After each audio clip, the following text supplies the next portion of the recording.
Hello friends, welcome you all. In this today's lecture, I am going to explain you the legal structure of mutual fund. In the previous lecture, I have discussed the legal structure of mutual fund, overall mutual fund, SEBI regulations, and the legal process or legal provisions given by SEBI for the trustees. Today I am going to discuss the legal structure of mutual fund and operation of AMC and provisions given by SEBI and the rules and legal compliances required for the operation of asset management company. So in the previous lecture we have discussed the legal structure of mutual fund uh, according to the SEBI regulation 1996. Then we have discussed the different provisions given by SEBI and model mutual fund we have discussed, that is SBI mutual fund, how it can be created.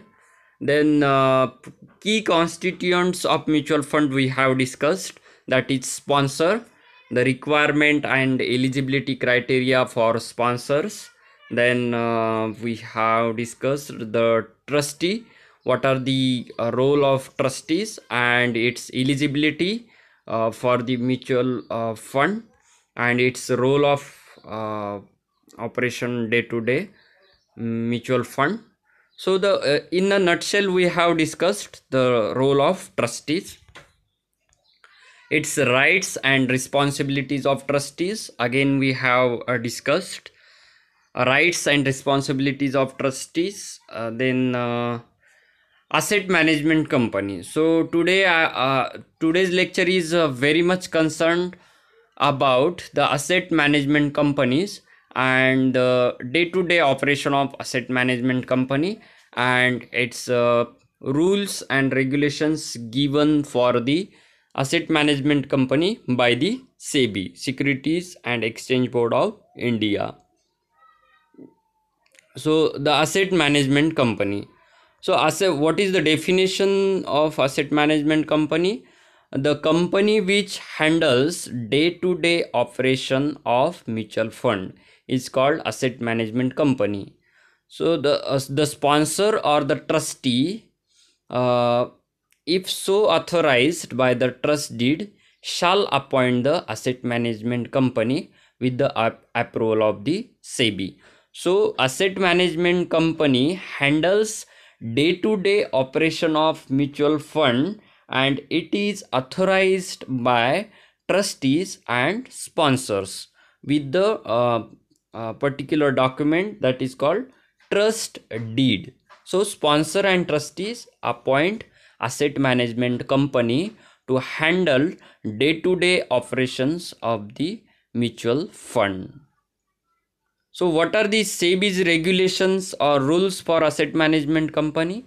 The first rule is the director of the asset management company need to be a persons having adequate professional experience in finance and financial services related field.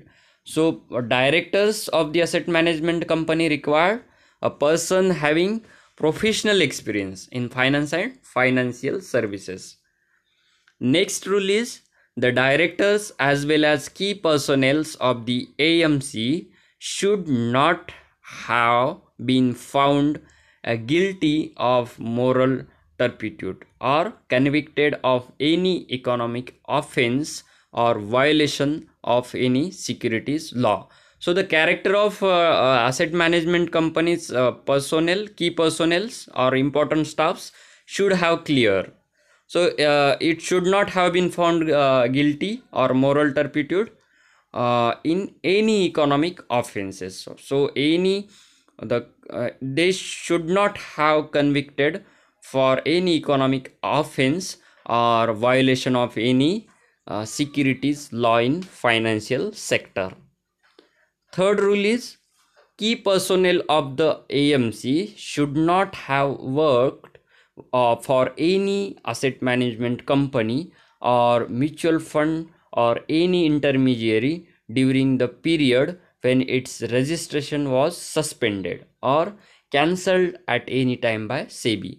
So the key personnel of AMC, when SEBI suspends their registration or cancel their registration, so in that period the key personnel or important staff of AMC should not work with any asset management company or mutual fund company. So this is important rule or regulation given by SEBI. Next is prior approval of the trustees is required before a person is appointed as director on the board of asset management company. So the trustee should approve the person who is going to appoint as a director on the board of directors of asset management company. So the prior approval is required for trustees, and trustees again have a stringent and trustees also have to pass stringent rules and regulation given by SEBI. So trustees are clear with their character and have the person of ability. So trustees approve the director of AMCs. So the how stringent or strict regulations given by SEBI, here we can observe at least 50% of the director should be independent director and not as associated with the sponsors or any of its subsidiaries or trustees. So 50% directors should be independent directors and not associated with sponsor or subsidiaries or trustees. So the board of directors of AMC have 50% independent directors. The asset management company needs to have minimum net worth of 50 crores. So it should have 50 crore to commence or to work as a asset management company. A change in the controlling interest of the AMC can be made only with the prior approval of the trustees and SEBIs.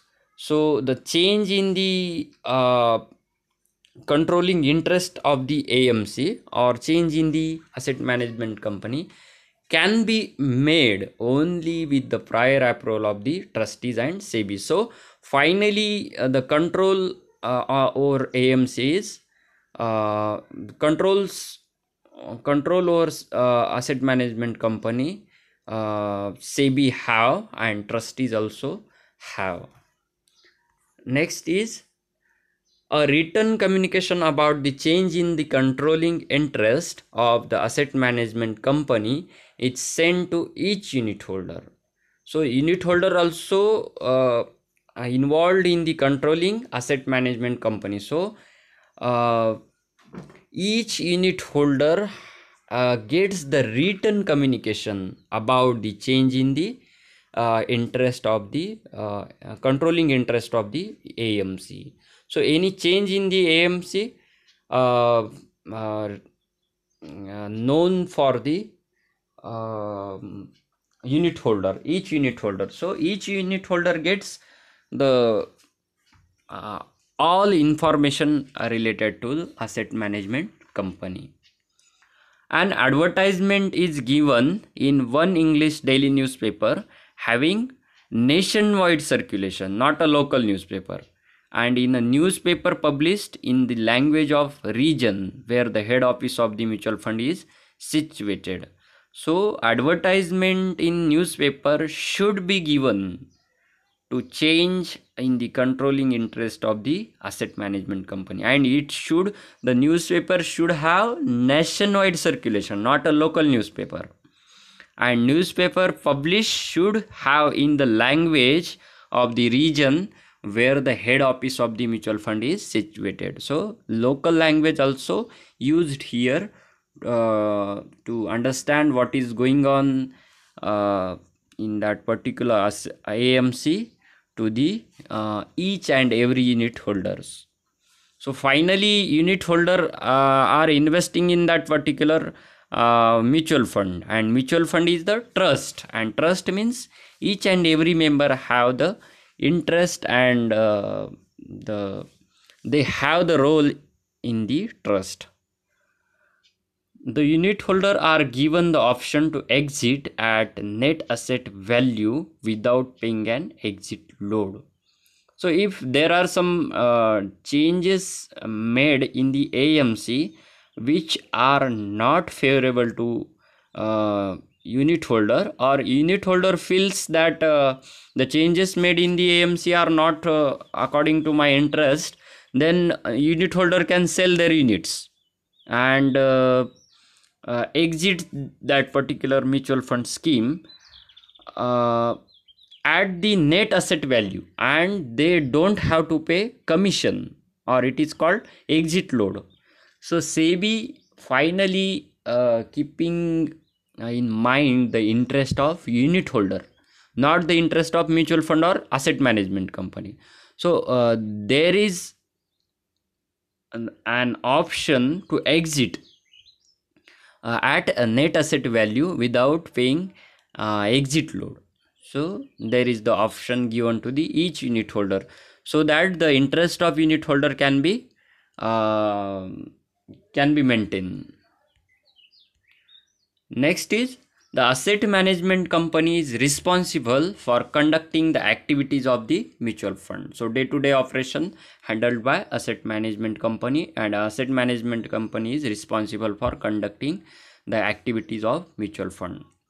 So therefore it arranges for the requisite offices and infrastructure, engage employees, provide for the requisite software, handles advertising and sell promotions, and also interact with regulators and various service providers. So the work of providing office infrastructure, employees, software, advertisement, sales promotion, all handled by asset management company, and it keeps the communication with regulators, that is SEBI and AMFI, and with the other service providers also.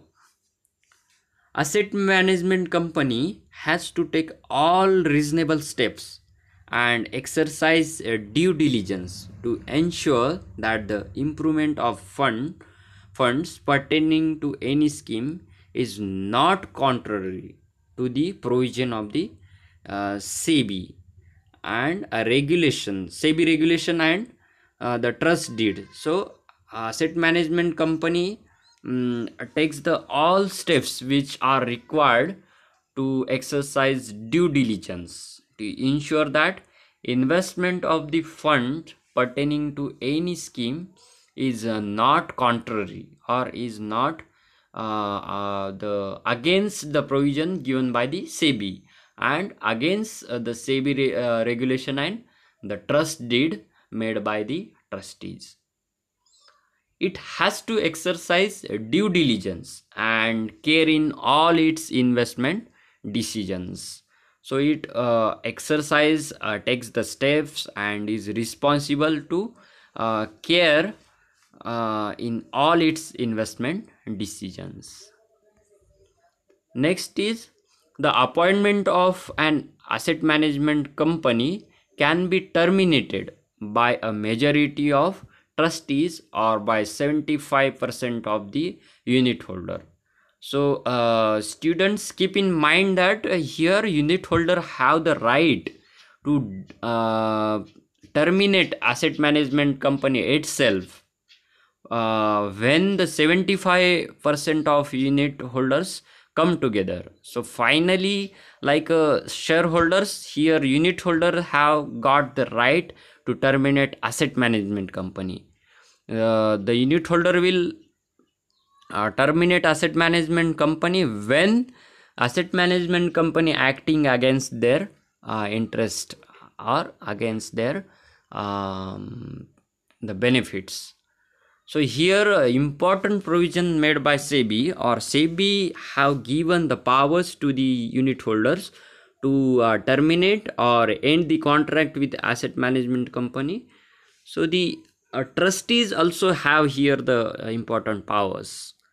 So trustees also can terminate asset management companies when they decide or when they feel the asset management company is not working according to SEBI regulations, and it is acting against unit holders. So here asset management company have the trustees and unit holder have the control over asset management company.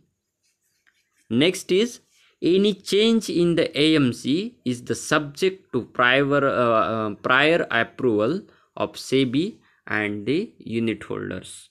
So asset management company, any change which is going on in the asset management company have to take the approval of SEBI and unit holder. So SEBI, unit holder and trustees have final powers on the asset management company. So how to manage, how can handled the operation of AMCs, we are going to discuss in this particular slide. So operation of the AMC.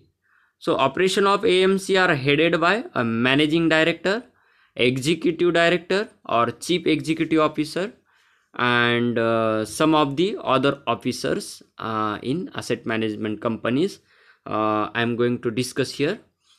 With the managing director, executive director or chief executive officers, some other officers also have in the asset management company, which are important from the viewpoint of the mutual fund or asset management company. The first officer is chief investment officer, that is we called it CIO. So CIO is responsible for overall investment of the mutual fund. Fund manager assists the CIO, chief investment officer. As per the SEBI regulations, every scheme requires a fund manager. Through the same fund manager may manage multiple schemes. So the same fund manager can handle multiple schemes, but each and every scheme of mutual fund requires fund manager. Keep in mind. Securities analyst. So to support the security analyst, to support the fund manager through their research input, as will be discussed later, these analysts come from the two streams, fundamental analyst and technical analysis. So some mutual fund also have an economist also to analyze the economy. So securities analysts support the fund manager to do research and provide input for the chief investment officer, that is CIO. So the analyst come from two streams, that is fundamental analyst and technical analyst. So securities analysts required to appoint to handle investment, and sometimes economist also required to appoint to analyze the economic environment and analyze the overall economy, so that the decision can be made to invest fund or handle fund. Next is securities dealer. So securities dealer help in putting the transactions through the market. The mutual fund schemes, sale and purchase of investment are executed by the dealers in the secondary market. So security dealers are have the important role.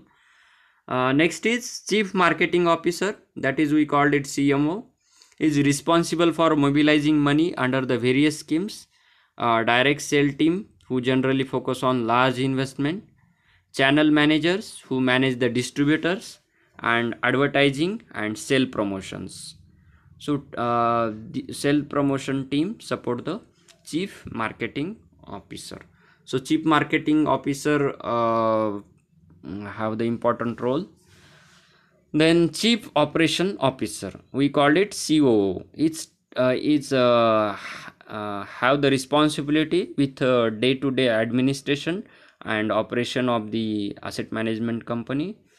So CEO reports directly to the Chief Executive Officer and is considered second in command. So Chief Operation Officer is important, who reports to the Chief Executive Officer.